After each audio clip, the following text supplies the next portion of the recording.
అండి అందరికీ ఈరోజైతే అరిసెలు ఎలా చేస్తారు, నేతి అరిసెలు అనే దాన్ని షేర్ చేసుకుంటున్నా. ఫస్ట్ అయితే ఇంకా లేట్ చేయకుండా వీడియోలోకి వెళ్ళిపోదాం. బియ్యం అయితే 2 రోజుల ముందు మనం నానబెట్టుకుంటాం కదా, నానబెట్టిన వాటిని చూసారు కదా టైము. ఇంత ఎర్లీ మార్నింగ్ అయితే మనము పిండిని దంచుకోవాలి. మేమైతే మిషన్కి అలా ఏం వేయించాం, పిండి మరలా ఇవేం వేయించాం అనమాట. డైరెక్ట్ ఇలా రోకలతో దంచిన పిండితోనే అరిసెలు చేస్తాము. మరి మీరు ఎలా చేసుకుంటారో కూడా కామెంట్ చేయండి. కంప్లీట్గా మా విలేజ్ స్టైల్లో మేము నేతి అరిసెలు ఎలా చేస్తాం అనేది కూడా ఈ వీడియోలో చూసేయండి. నైటే మనం రోలు కడిగి పెట్టుకున్నాం అనుకోండి, ఎర్లీ మార్నింగ్ వెళ్ళేటప్పుడు మళ్ళీ ఒకసారి రోలుని తుడుచుకొని ఆ రోకలను కూడా తుడిచిపెట్టేసుకొని ఇలా బియ్యం నానపెట్టినవి ఉంటాయి కదా, అవి జల్లెడతో అసలు తడి లేకుండా చూసుకొని వేసుకోవాలి. చూసారు కదా ఎంత చీకటిగా ఉందో. ఇంకా మనకి సంక్రాంతి సీజన్ వచ్చిందంటే ఎర్లీ మార్నింగ్ ఈ రోకళ్ళ సౌండ్ ఫుల్గా వస్తుంది అనమాట. మా సైడ్ అందరూ కంపల్సరీగా ఇలా చేసుకుంటారు. ఇంకెక్కడో ఒకళ్ళంటే ఇంకా పిండి కొట్టలేని వాళ్ళు చేయించుకుంటారు. నేనైతే ట్రై చేశాను, తెలుసుకోవాలి కదా అని చెప్పేసి కొంచెం సేపు అలా ట్రై చేశాను వేయటం.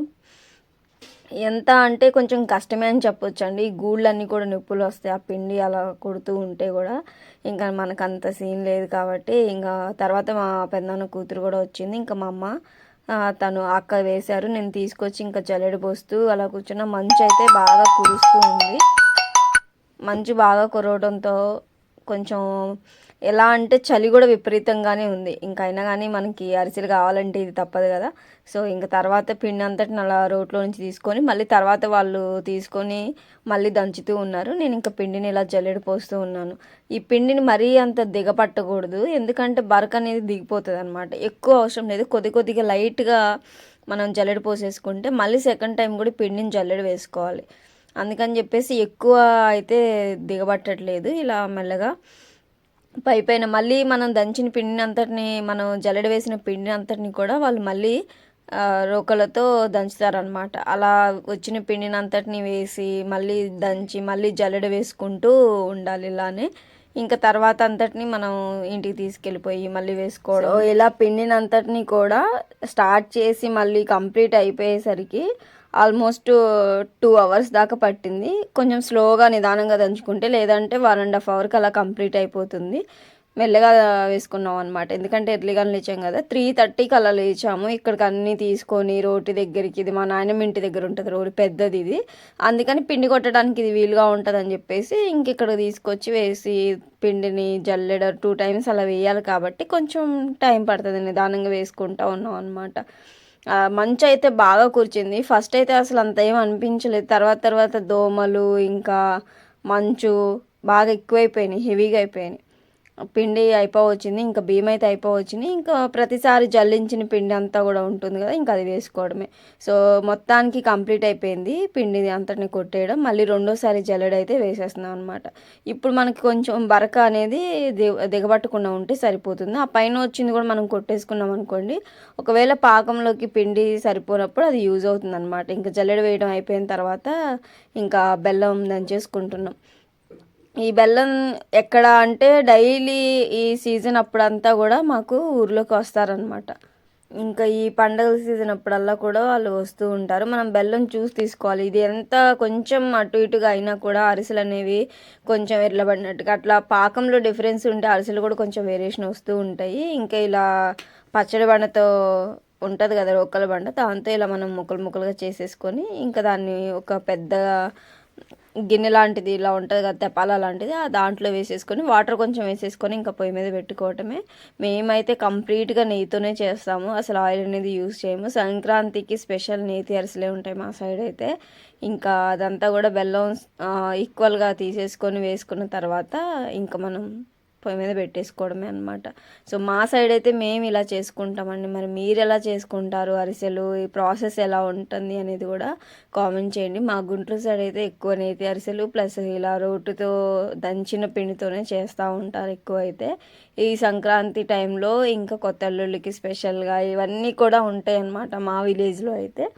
ఇంకా కొన్ని అయితే కంటిన్యూ అవుతున్నాయి, తర్వాత జనరేషన్ అంటే చెప్పలేము కూడా, అలానే ఉంటుంది. సో ఈ బెల్లాన్ని అంతటిని కూడా ఇందులో వేసేసి కొంచెం వాటర్ యాడ్ చేసుకోండి, ఎక్కువ అవసరం లేదు, మళ్ళీ ఎక్కువ ఉడికిపోతుంది. బెల్లం అంతా కరిగిన తర్వాత మళ్ళీ మనం వడకట్టుకోవాలన్నమాట. అందుకని కొంచెం వాటర్ యాడ్ చేయమని చెప్తుంది మా అమ్మ. ఇంకా మొత్తం కలిపేసేసి దాన్ని మూత పెట్టేసి ఇంకా పొయ్యి ముట్టించేసి దానిపైన తెపాలు పెడితే సరిపోతుంది. సో పొయ్యి ముట్టించేసి ఇది బెల్లం అంతా కరిగిన తర్వాత మనం వడకట్టుకోవాలి మళ్ళీ ఒకసారి. పిండి వంటలు ఏం చేసినా కూడా మ్యాక్స్ ఇంకా కట్టెల పొయ్యి మీదే చేస్తాం. ఇంకా వర్షం అలా పడినప్పుడు అంటే కొంచెం ఇబ్బంది అవుతుంది, కానీ లేకపోతే ఇంకా ఎవ్రీడే మామూలుగా కూడా కట్టెల పొయ్యి యూజ్ చేస్తాము ఇక్కడ సైడ్ అయితే. ఇంకా బెల్లం కొంచెం కరిగింది, ఇంకా అడుగున కొంచెం గడ్డలు ఉన్నాయి, అది కూడా కొంచెం మనం మళ్ళీ కరిగించుకొని వేసుకోవాలి, వడకట్టుకోవాలి. ఫస్ట్ అయితే దీంట్లో మన నలకలు అవన్నీ ఉన్నా కూడా పోతాయి అన్నమాట. ఇంకా కొంచెం లైట్గా కొంచెం చిన్న టీ గ్లాస్ అన్ని నీళ్ళు వేసేసుకొని అది కూడా కరగబెట్టేసుకొని మనం దీంట్లో వేసేసుకొని సరిపోతుంది. సో దీంట్లోకి మనం నెయ్యితో చేస్తామని చెప్పాం కదా, 2 కేజీల నెయ్యి అయితే తీసుకొని వచ్చేసాము. మొత్తం సంగం డైరీదే యూస్ చేస్తాము ఇక్కడైతే, అంతా అదే ఉంటుంది. చాలా బాగుంటుంది కూడా, మనం విడిగా బిర్యానీస్ అలా చేసుకోవడానికి కూడా చాలా బాగుంటుంది నెయ్యి. ఒకవేళ అవైలబుల్ ఉన్న వాళ్ళు ట్రై చేయండి తప్పకుండా ఒకసారి. ఇంకా బెల్లం మళ్ళీ వడకట్టిన తర్వాత మళ్ళీ ఉడకబెట్టుకోవాలి కదా, ఇంకా పాకం తీగ పాకం వచ్చిందా ఎలా అని చెప్పేసి చూసుకుంటున్నాం. కొంచెం అరిసెలు గట్టిగా కావాలి, క్రిస్పీగా కావాలి అనుకున్న వాళ్ళు అయితే తీగ పాకం పట్టుకోండి, లేదు కొంచెం మెత్తగా ఉండాలి అనుకునే వాళ్ళు కొంచెం తీగ పాకం కన్నా తక్కువగా పెట్టుకోండి. ఇంకా ఈ పాకంలో కూడా కొంచెం నెయ్యి అయితే యాడ్ చేస్తుంది మా అమ్మ, ఎవ్రీ టైం ఇలానే చేస్తాం. నెయ్యి యాడ్ చేసుకొని అది పక్కన పెట్టుకొని, ఇది మనకి పాకం అయితే రెడీ అయిపోయింది కాబట్టి ఈ పిండిని అసలు మెయిన్ ఇదే అని చెప్పుకోవచ్చు. ఎందుకంటే పిండి కొట్టడం ఎంత కష్టమో దానికన్నా డబల్ కష్టం ఉంటుంది ఈ పిండిని. ఎందుకంటే మనకి పాకం ఇక్కడ పిండిని కలుపుకోవడంలోనే ఉంటుంది అనమాట. ఇది మొత్తాన్ని కలపాలి, ఆ పాకంలో ఇది మొత్తం గడ్డలు లేకుండా కలుపుకోవాలండి. చిన్న చిన్న గడ్డలుగా ఉన్నాయి అనుకోండి, పిండి అనేది ఉంటుంది కాబట్టి అవి లేకుండా మొత్తం ఇలా కలుపుకోవాలి. చాలా కష్టం, ఆ తెడ్డు తిరగడం అంటే చాలా కష్టం అవుతుంది. ఆ పిండి కలిసే కొంది కన్సిస్టెన్సీ ఏంటంటే గట్టిగా అయిపోతుంది కాబట్టి తిప్పలేం మనం. ఇంకా మా అమ్మ ఇలా నేను పోస్తూ ఉన్నా, ఇంకా మా అమ్మ తిప్పుతూ ఉంది. చాలా చాలా టేస్టీగా ఉంటాయి నెయ్యి అరిసెలు అయితే కంపల్సరీగా ట్రై చేయండి. లేదు అంత నెయ్యి అవైలబుల్ లేదు అనుకున్న వాళ్ళు సగం నెయ్యి సగం నూనె వేసుకొని ట్రై చేయండి. మా సైడ్ అయితే ఇలా అరిసెలు అయితే చాలా చాలా ఫేమస్ అనమాట. ఇది కలపడం చాలా కష్టం అండి, అస్సలు తిరగదు తెడ్డు. నేను కూడా ట్రై చేశాను అంతకు ముందు కూడా, వస్తుందా రాదా అని చెప్పేసి. అది పిండి మొత్తం దాంట్లో ఇంకిపోయి అంటే ఇంకా సరిపోతుంది అన్నప్పుడు అస్సలు తిప్పడం అయితే అస్సలకి కాదు.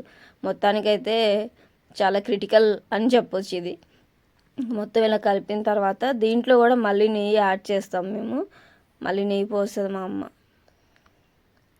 మళ్ళీ లూజ్గా కూడా ఉండకూడదు, అలా అని గట్టిగా కూడా ఉండకూడదు, ఈ కన్సిస్టెన్సీ చూసుకొని వేసుకోవాలి. ఇంకా మొత్తం అయిపోయిన తర్వాత మళ్ళీ ఇంకా బాండీలో కూడా నెయ్యి అయితే వేసేస్తుంది. 2 ప్యాకెట్లు తీసుకున్నాం కదా, 2 కేజీస్ పడుతుంది అని చెప్పేసి.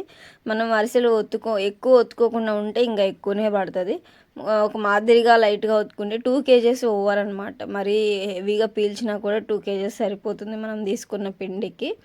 ఇంకా నెయ్యి అంతటిని కూడా ఇలా వేసింది. చాలా చాలా టేస్టీగా ఉంటాయి నెయ్యి అరిసెలు అయితే. మనం చేస్తూ ఉంటే మీకే అర్థమైపోతుంది, అరిసెలు అంటే ఎవరికైనా ఇష్టం ఉంటాయి. ఇంకా అందులో నెయ్యి అరిసెలు అంటే ఎవరు ఇష్టపడరు చెప్పండి. మనం కొంచెం ముదురుపాకం పట్టుకొని తీసుకుంటేనే కొంచెం క్రిస్పీగా ఉంటాయి, తర్వాత అరిసెలు అనేవి మెత్తబడుతూ ఉంటాయి అన్నమాట.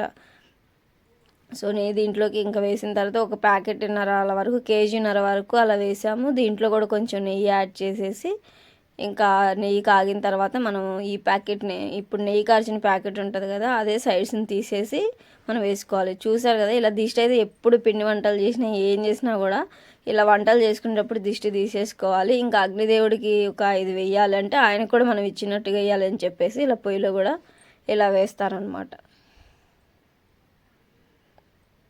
సో నెయ్యి అయితే కంప్లీట్గా కాగిపోయింది, ఇంకా మనం అరిసెలను చేసి వేసుకోవడమే. ఆ ప్యాకెట్ని, నెయ్యి ప్యాకెట్ని ఇంకా చుట్టుపక్కలంతా కట్ చేసేసి వేసేసాను. ఇంకా కొంచెంగా, ఎందుకంటే కాలుతూ ఉంటుంది ఇది, ఇంకా వెంటనే మనం తీసేసి వేస్తున్నాం కాబట్టి కాలుతూ ఉంటుంది. కొంచెంగా తీసుకొని ఇలా దీనిపైన ఇలా ఒత్తేసుకొని వేసేసుకోవడమే. చేయడం చాలా సింపుల్గా ఉంటాయి. ఎవ్రీ టైం నేను ఇదే ఎక్కువ చేస్తూ ఉంటాను. ఇలా చేయడం చాలా సింపుల్గానే ఉంటాయి, కానీ అరిసెలది మిగతా అంతటిది బిఫోర్ ప్రాసెస్ అంతా కూడా కొంచెం కష్టంగానే ఉంటుంది. అలా మనం రోట్లో కొట్టుకోకపోతే వెళ్ళి రైస్ మిల్లు వేసే ఈ మిల్లులు ఉంటాయి కదా, పిండి మరలు, అక్కడ వేసే దగ్గర వేసుకుంటే అంత ఏముండదు. ఆ పిండి పని అంతా కూడా వాళ్ళకి తగ్గుతుంది. బట్ మనం అలా తీసుకోవడానికి ఇష్టపడం కాబట్టి ఇలానే రోట్లో అయినా దంచుకొని వేసుకుంటాం అనమాట. ఎవ్రీ టైం ఇలానే చేస్తాం మేమైతే. ఇంకా తీసి ఇలా వేసిన తర్వాత నెయ్యి కాగిపోయింది ఆల్రెడీ, ఇంకా వేసుకోవడమే.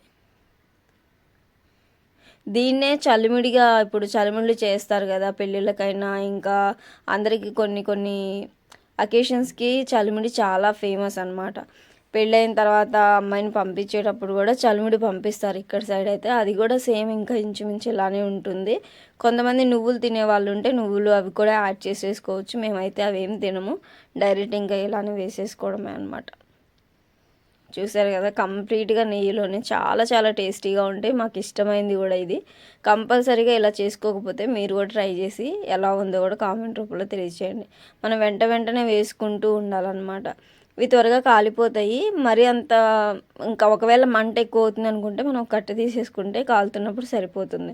ఇవి ఇలా తిరిగేసుకొని వేసుకుంటూ ఉంటే సరిపోతుంది అనమాట.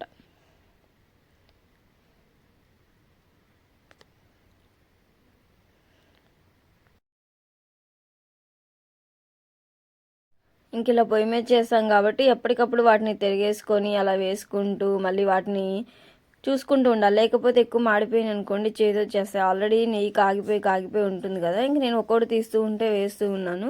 ఇవన్నీ కూడా ఇలా వత్తేసుకొని అరిసెల గెంటెలు అనేవి ఉంటాయి అన్నమాట. వీటికి అరిసెల కోసం ఉంటాయి. కొంతమంది పూరి బాక్స్ లాంటిది కొంచెం డిఫరెంట్ ఉంది. మా సైడ్ అయితే అరిసెల గెంటెలే యూజ్ చేస్తాం. ఇలా తీసి పక్కన పెట్టినవన్నిటిని కూడా ఒక గిన్నె లాంటి దాంట్లో వేసేసుకొని ఇవన్నీ కూడా ఆరబెట్టుకోవాలి మనం మళ్ళీ.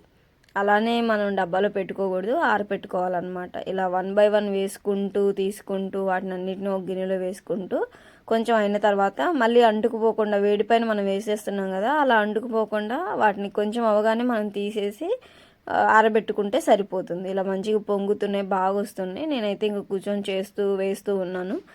ఇంకా అలా సరదాగా అయిపోయిందనమాట అరిసెలు చేయడం అయితే. చాలా చాలా టేస్టీగా వచ్చినాయి, మంచిగా క్రిస్పీగా. నేను కొంచెం తీగ పాకం పెట్టి చేయమన్నా, ఎందుకంటే కొంచెం తినే రోజు మనకి 1-2 days కొంచెం క్రిస్పీగా ఉంటే ఎలా అన్నా మనం మెత్తగా చేసుకుంటే తర్వాత కూడా అవి మెత్తగానే అవుతాయి. కాబట్టి అలా చేయమని చెప్తే ఇంకా తీగ పాకంతోనే చేసింది అమ్మ అయితే. ఇంక నేను చేసినట్టు ఇంకా ఒక్కొక్కటి తీయగానే అది మళ్ళీ పొంగి పైకి రాగానే ఇంకోటి వేస్తూ ఉంటే అమ్మ తీస్తూ ఉందన్నమాట. ఎవ్రీ టైం నేనే ఇలా చేస్తూ ఉంటాను, ఇప్పటి నుంచి కాదు, కొన్ని ఇయర్స్ నుంచి అయితే ఇలా చేస్తూ ఉంటే కొన్ని పిండి వంటలు అయితే కొంచెం అన్నా తెలుస్తాయి మామూలు వంటల కన్నా కూడా. మేమైతే ఇలా చేసుకుంటామండి మా సైడ్ నేతి అరిసెలు. కొంతమంది నువ్వులు బాగా ఇష్టపడతారు, మరి మీకు ఇష్టం ఉంటే మీరు కూడా వేసేసుకోవచ్చు దీనిలోనే. ఇంకా అలా అరిసెలను తీసుకొచ్చిన తర్వాత ఇంకా మా అక్క వచ్చి ఇంకా ఇలా మేమైతే గడ్డి పైన ఆరపెడతాము. అసలు ఇక్కడ సైడ్ ఈ ప్రాసెస్ కంపల్సరీగా ఉంటుంది. ఈ గడ్డి పైన ఆరబెడతాం అనమాట. అలా కొన్ని అవగానే తీసుకొచ్చేసి ఈ గడ్డి పైన ఇలా ఆరబెట్టేసేసాం అనుకోండి, మంచిగా ఆరిపోతాయి. ఇక్కడ ప్రాసెస్ అయితే ఇలా ఉంటుంది. మరి మీరు అరిసెలు ఆరబెట్టుకునేటప్పుడు ఎలా చేస్తారనేది డెఫినెట్గా కామెంట్ చేయండి. మేమైతే ఈ ప్రాసెస్ అయితే అసలు మిస్ కామన్నమాట. ఇంకా ఎండుగడ్డ ఉంటుంది కదా, దాన్ని తీసుకొచ్చేసి ఇక్కడ వేసేస్తాం అన్నమాట. వేసేసి ఎండబెట్టేస్తాం. ఇలా ఆరిని అనుకోండి మంచిగా, అంటే ఆరిపోతే ఏంటంటే లోపలికి అతుక్కోకుండా ఉంటాయి. ఇలా వేడి తీసి అక్కడ వేస్తాం కదా, అలా అతుక్కుపోకుండా ఉంటాయి అన్నమాట. సో అరిసెల ప్రాసెస్ అయితే ఇంత చూడడానికి చెప్పడానికి ఈజీ ఉంటుంది, చేయడానికి చాలా చాలా కష్టం అరిసెలు చేయడం అయితే, పిండి కొట్టడం అవన్నీ కూడా. కానీ చాలా చాలా ట్రెడిషనల్ ఫుడ్ ఇది అయితే. ఇంకా మళ్ళీ రెండోసారి అలా తీసుకొచ్చినప్పుడు ఆరిపోయినవి అన్నీ ఒక పక్కకు పెట్టేసుకొని మిగతా అన్నీ మళ్ళీ ఇలా పక్కకు పెట్టుకుంటూ మళ్ళీ రిమైనింగ్ ఆరబెట్టుకుంటూ ఉండాలి. సో ప్రాసెస్ అంతా కూడా ఇదండి, స్టార్ట్ టు ఎండ్ ప్రాసెస్ అయితే కంప్లీట్గా ఇలానే ఉంటుంది. మనం రొక్కలతో కొట్టుకొని చేసుకునే పిండితో చేసుకునే అరిసెలు అయితే ఇదండి ప్రాసెస్. నేతి అరిసెలు గుంటూరు సైడ్ స్పెషల్ అంటే నేతి అరిసెలే ఉంటాయి. చాలా చాలా క్రిస్పీగా వచ్చినాయి, చాలా టేస్టీగా కూడా వచ్చినాయి అనమాట. ఈ ఎండుగడ్డి పైన ఆరబెట్టడం ప్రాసెస్ మీ సైడ్ కూడా ఉందో లేదో డెఫినెట్గా కామెంట్ చేయండి, మర్చిపోకుండా కామెంట్ చేయండి. ఇవన్నీ కూడా ఇలా ఆరిన తర్వాత ఫస్ట్ తీసినవన్నీ ఇంకా ఎవరికన్నా మనం పెట్టుకోవాలి అనుకుంటే ఫస్ట్ అలా తీసి పెట్టుకోవడం. ఇలా అన్నీ కూడా మొత్తం ఆరబెట్టినవన్నీ మొత్తం పక్కకు పెట్టిన తర్వాత మొత్తం మనం ఒక డబ్బాలో కానీ ఒక పెద్ద టిఫిన్లో కానీ సర్దుకోవడమే. ఇంకా తీసేసి మా అమ్మ తర్వాత అయితే సర్దేస్తుంది. సో ఇదండి మా సైడ్ నేతి అరిసెల, గుంటూరు స్పెషల్ నేతి అరిసెలు. వీడియో నచ్చితే లైక్ చేయండి, షేర్ చేయండి, సబ్స్క్రైబ్ చేసుకోవడం అసలు మర్చిపోకండి. Thank you for watching.